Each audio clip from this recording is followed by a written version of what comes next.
નમસ્તે વિદ્યાર્થી મિત્રો, સ્વાગત છે તમારું આરાધ્ય ક્લાસીસની અંદર. હું છું આકાશ સુતરિયા, ધોરણ 9 વિજ્ઞાન, ચેપ્ટર નંબર 7 અને એનો લેક્ચર નંબર છે 11.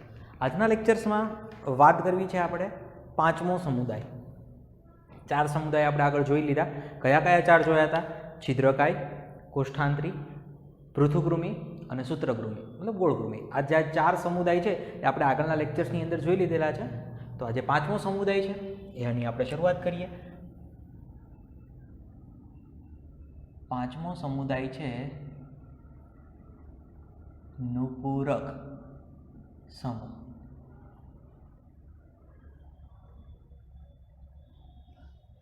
આ સમૂહમાં જે સજીવો આવે છે એની લાક્ષણિકતાની વાત કરીએ. તેમાંથી પ્રથમ લાક્ષણિકતા છે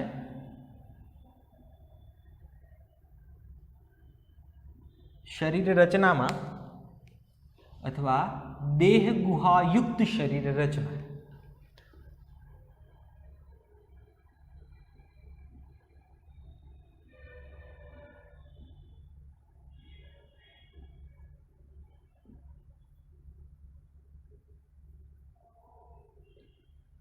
બીજો અગત્યનો મુદ્દો ત્રિગર્ભસ્તરીય પ્રાણીઓ. ત્રિગર્ભસ્તરીય વિશે મેં આગળ શીખવાડી દીધેલું છે. હજી એક વખત કહી દઉં કે એવા પ્રાણીઓ કે જેમનું શરીર 3 સ્તરોમાં વિભેદિત થયેલું હોય તો ત્રિગર્ભસ્તરીય પ્રાણીઓ છે. સૂત્રકૃમિની અંદર મેં લાસ્ટમાં એક વાત શીખવાડી હતી તમને કે દ્વિપાર્શ્વ સમિતિ શું છે. તો આ જે નુપુરક સમૂહ છે એ સમૂહની અંદર જે સજીવો આવે છે એ દ્વિપાર્શ્વસ્થ સમિતિ ધરાવે છે.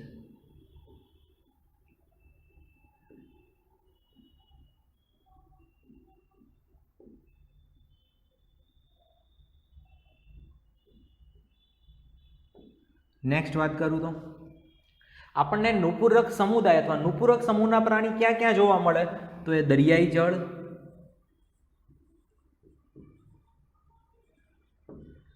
મીઠું જળ અને સ્થળજ વસવાટ ધરાવે છે.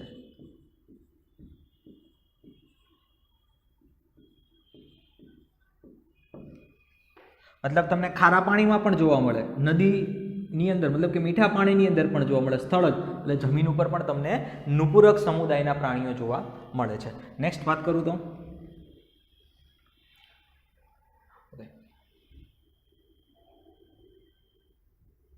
આ સમૂહના પ્રાણીનું શરીર શીર્ષ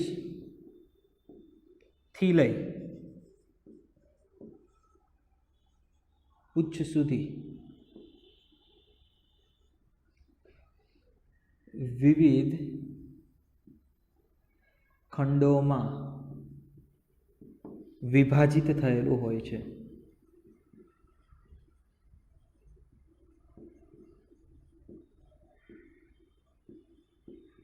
હવે હું તમને વાત કરું કે આમાં કોણ કોણ આવે છે. તો આ સમુદાયની અંદર આવે છે અળસિયો, રેતી કીડો. તો અળસિયાનું તમે શરીર જોવો ને તો તમને આવા અનેક ખંડો જોવા મળે. એક ખંડ બીજા ખંડ સાથે, બીજો ખંડ ત્રીજા ખંડ સાથે એવી રીતે જોડાયેલો હોય. મતલબ કે વિવિધ અલગ અલગ ખંડોમાં એમનું શરીર છે એ ખંડિત થયેલું હોય છે. નેક્સ્ટ આ સમુદાયની આપણે વાત કરીએ તો આ સજીવો સાચા અંગ નિર્માણ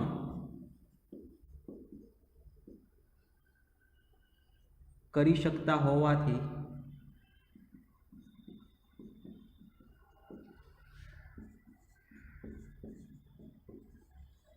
વ્યાપક ભિન્નતા જોવા મળે છે. નેક્સ્ટ વાત કરીએ તો કે આ સજીવોનું જે શરીર છે ને એ સુવિકસિત હોય છે. મતલબ કે આ શરીર રચનાની અંદર પાચન માટેના, પરિવહન માટેના, ઉત્સર્જન માટેના અને ચેતાતંત્ર મતલબ કે સંવેદનાઓનું શરીરના એક ભાગમાંથી શરીરના બીજા ભાગ સુધી વહન કરવા માટેના જે અંગો હોય છે એ આ સજીવોની અંદર હાજર હોય છે. તો આપણે લખી શકીએ છીએ આ સજીવોમાં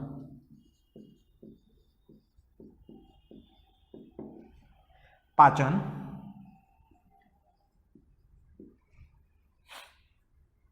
પરિવહન,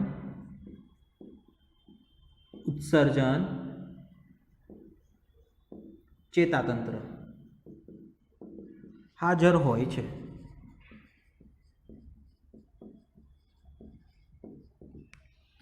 તો નુપુરક સમૂહની અંદર જે સજીવો આવે છે એ સજીવોની લાક્ષણિકતા મેં અહીંયા તમને લખેલી છે કે એ સજીવોની અંદર દેહ ગુહા મતલબ કે શરીરની અંદર પોલાણ હોય છે, ત્રિગર્ભસ્તરીય પ્રાણી છે, દ્વિપાર્શ્વ સંમિતિ પણ એની અંદર હાજર હોય છે.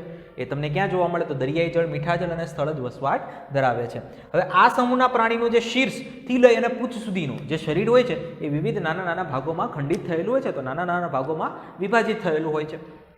આ સજીવો સાચા અંગ નિર્માણ કરી શકતા હોવાથી વ્યાપક ભિન્નતાની અંદર જોવા મળે છે. અને છેલ્લો પોઈન્ટ છે કે આ સજીવોમાં પાચન, પરિવહન, ઉત્સર્જન અને ચેતાતંત્ર મતલબ કે સુવિકસિત અંગતંત્ર ધરાવે છે. એના ઉદાહરણની વાત કરીએ તો મેં ઉદાહરણ લખેલા છે અળસિયું અને રેતી કીડો. તો આ નુપુરક સમૂહના ઉદાહરણ હતા. આના પછીનો જે છઠ્ઠો સમૂહ આવે છે એ છે પ્રાણી સૃષ્ટિનો સૌથી મોટો સમૂહ, સંધિપાદ સમૂહ. 6ઠ્ઠા નંબરનો સમૂહ છે સંધિપાદ સમૂહ.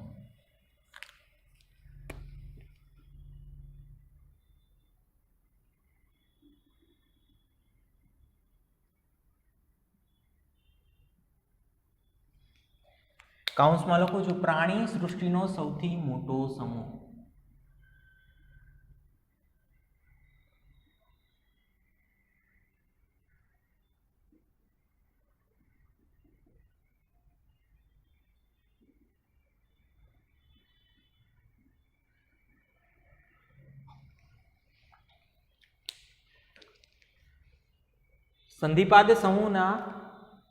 સંધિપાદ સમૂહની અંદર જે પ્રાણીઓ આવે છે એ પ્રાણીઓની આપણે વાત કરીએ એના લક્ષણોની, તો એ પ્રાણીઓ દ્વિપાર્શ્વસ્થ સંમિતિ ધરાવે છે.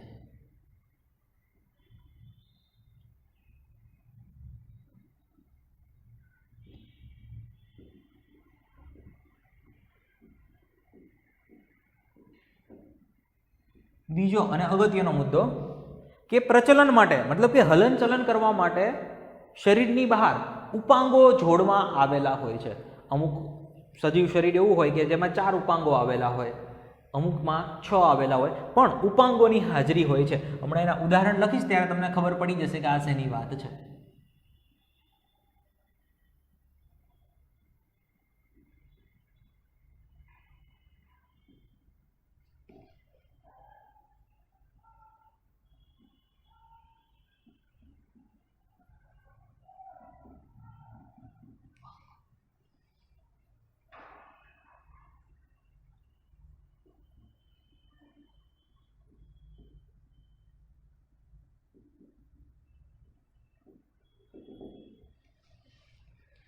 નેક્સ્ટ વાત કરું તો કે દેહ ગુહા એટલે આ જે સંધિપાદ સમૂહમાં જે સજીવો આવે છે એમની જે દેહ ગુહા છે એ રુધિરથી ભરાયેલી હોય છે. જો અગત્યનો ઇમ્પોર્ટન્ટ પોઈન્ટ, દેહ ગુહા રુધિર દ્વારા ભરાયેલી હોવાથી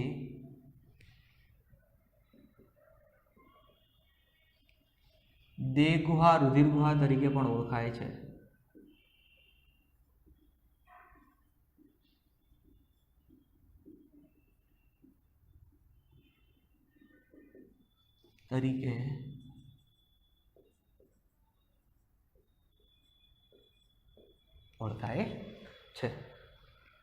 નેક્સ્ટ વાત કરીએ એક્ઝામ્પલની. પતંગિયું, મચ્છર, વંદો, આ ઉપરાંત બીજા અન્ય ઉદાહરણો ઝીંગા છે, કરોળિયા છે,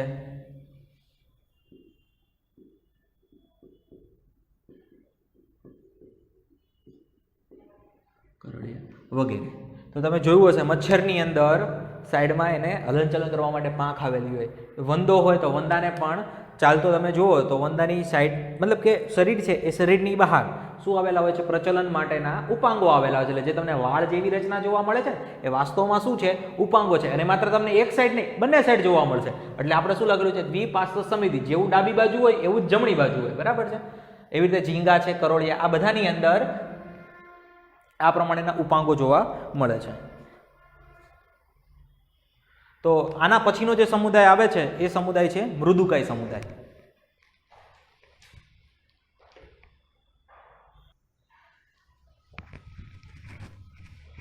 મૃદુકાય સમૂહની અંદર જે સજીવો આવે છે એ સજીવોની લાક્ષણિકતાની વાત કરવી છે. તો મૃદુનો મતલબ શું થાય છે? કોમળ. તો આ સમૂહની અંદર જે સજીવો આવતા હશે ને તો એમની જે ત્વચા છે એ કોમળ હશે.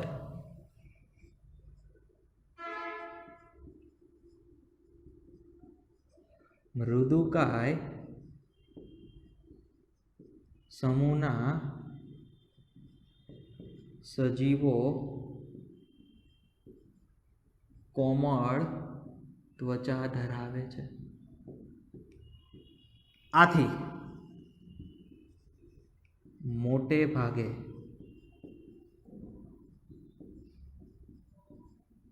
તે કવચ દ્વારા ઘેરાયેલા હોય છે.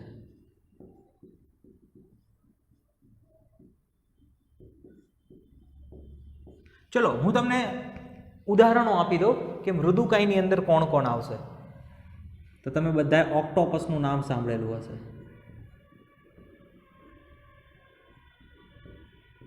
બીજું છે કાઇટોન, ઉનિયો. આ બધા પ્રાણીઓ એવા છે કે જે મૃદુકાય સમૂહથી બિલોંગ કરે છે. હું તમને બુકની અંદર એક્ઝામ્પલ બતાવું. તો જો આ પહેલી આકૃતિ એ તમને કાઇટોનની જોવા મળે છે. આ ઓક્ટોપસ છે, આ પાયલા છે, ઉનિયો. જે બહાર તમને જોવા મળે છે ને એ કવચ છે, એ કઠણ કવચ છે, એની અંદર સજીવ શરીર રહેલું હોય છે. નેક્સ્ટ આ જ સમૂહની બીજી વાત કરીએ તો દ્વિપાર્શ્વસ્થ સમિતિ ધરાવે.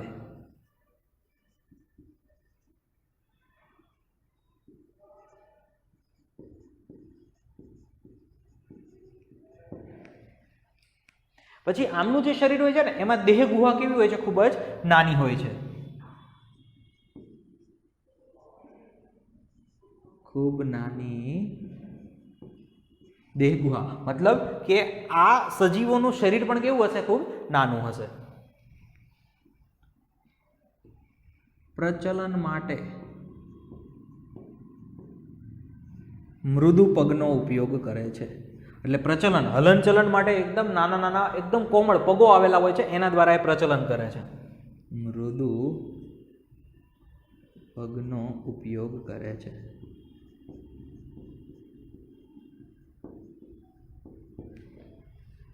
શરીર રચનાની વાત કરીએ તો શરીર રચનામાં થોડું ખંડન જોવા મળે છે.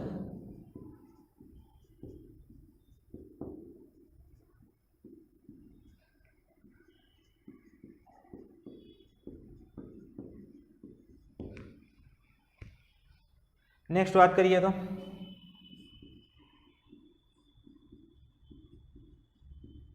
ઉત્સર્જન માટે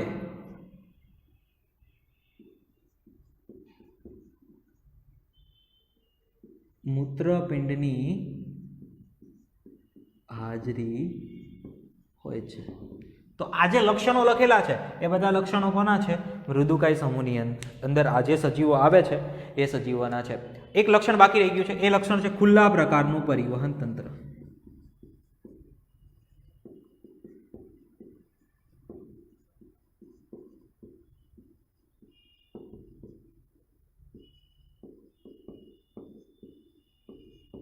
જે સજીવો આવે છે એ સજીવોનું જે પરિવહન તંત્ર છે એ સ્વતંત્ર કેવું છે? ખુલ્લા પ્રકારનું છે. તો સૌથી પહેલા મેં વાત કરી હતી નુપુરક સમૂહની વાત કરી હતી. તો નુપુરક સમૂહના જે લક્ષણો તે દર્શાવ્યા. સંધિપાદની અંદર દ્વિપાર્શ્વ સમિતિ, સજીવ શરીરની બહાર પ્રચલન માટે ઉપાંગોની જોડ આવેલી હોય છે. બરાબર છે.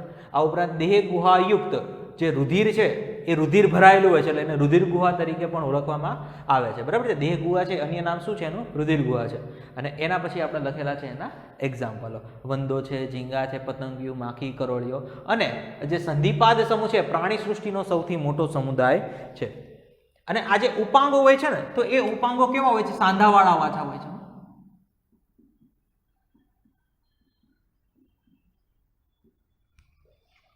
એના પછી આપણે જોઈએ મૃદુકાય. તો મૃદુકાય સમૂહના એક્ઝામ્પલ ઓક્ટોપસ છે, કાઇટોન છે, ઉનિયો છે, બરાબર છે. તો મૃદુકાય નામ શેના ઉપરથી પડ્યું છે? તો એમની ત્વચા ઉપરથી. તો એમની જે ત્વચા છે એ કોમળ છે, મોટે ભાગે કવચ દ્વારા ઘેરાયેલી હોય છે, બરાબર છે. તમે ઘણી વખત રેતીમાં રમતા હોય તો શંખ જેવું હોય, તો શંખ જેવાની અંદરથી બહાર જીવડું નીકળે છે, બરાબર છે. તો એ જે છે એ મૃદુકાય સમૂહની અંદર આવતું એક સજીવ છે. દ્વિપાર્શ્વ સંમિતિ, ખૂબ નાની દેહ ગુહા અને પ્રચલન માટે મૃદુપગનો એ ઉપયોગ કરે છે. શરીર રચનામાં શું જોવા મળે છે? ખંડન જોવા મળે છે, પણ એ ખંડન કેવું છે? ખૂબ જ ઓછું છે. ઓકે. ઉત્સર્જન માટે મૂત્રપિંડની હાજરી હોય છે અને ખુલ્લા પ્રકારનું પરિવહન હોય છે. મતલબ કે એ સજીવમાં જે પણ પરિવહન થાય છે બધું પરિવહન કેવું છે? ખુલ્લા પ્રકારનું છે, બરાબર છે. તો અહીં આપણે લેક્ચર નંબર 11 સમાપ્ત કરીએ છીએ. નેક્સ્ટ લેક્ચરની અંદર આપણે વાત કરીશું સ્થૂળત્વચી પ્રાણીઓ વિશે, બરાબર છે. તો મળીએ છીએ દોસ્તો નેક્સ્ટ લેક્ચરમાં. Thank you.